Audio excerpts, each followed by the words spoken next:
Bonsoir à tous. Une nouvelle qui va faire du bien aux éleveurs de bovins, notamment dans le Jura. Ils pourront reprendre les exportations à partir de samedi, annonce le ministère de l'Agriculture. Elles sont suspendues depuis une dizaine de jours pour éviter la propagation de la fameuse dermatose nodulaire. Le ministère souligne qu'aucun nouveau foyer de virus n'a été déclaré en dehors des zones réglementées, mais la vigilance reste de mise. Cet accident, début d'après-midi, sur les routes de Saône-et-Loire, juste à côté de Tournu. Une voiture a fait une sortie de route sur la commune de Mancé, selon nos confrères du JSL. Le véhicule avec à bord la conductrice a dévalé la pente et terminé plusieurs mètres en contrebas. La femme d'une cinquantaine d'années a été blessée et transportée à l'hôpital de Chalon-sur-Saône. Les taxis bourguignons de retour dans la rue. Demain, une mobilisation est prévue à Dijon contre la nouvelle convention de la Caisse primaire d'assurance maladie qui doit entrer en vigueur dès samedi.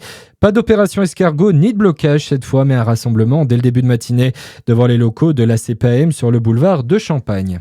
Développer l'estime de soi et créer du lien, ce sont les deux principaux objectifs de l'étoile éducative à Fontaine-les-Dijon. La structure a été créée il y a près de 4 mois par un jeune éducateur dijonnais et elle est ouverte depuis fin septembre.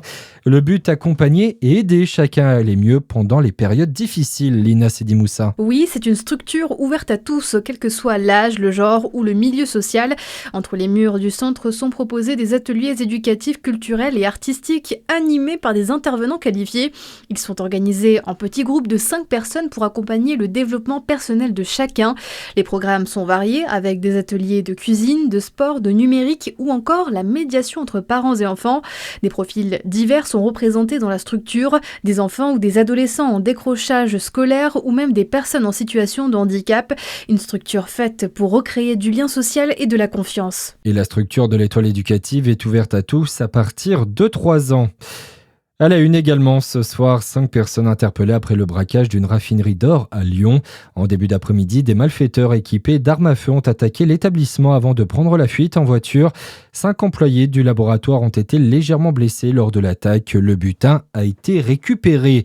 C'est une première dans l'histoire. Le Rassemblement national a fait voter un de ses textes à l'Assemblée à une voix près dans le cadre de sa niche parlementaire.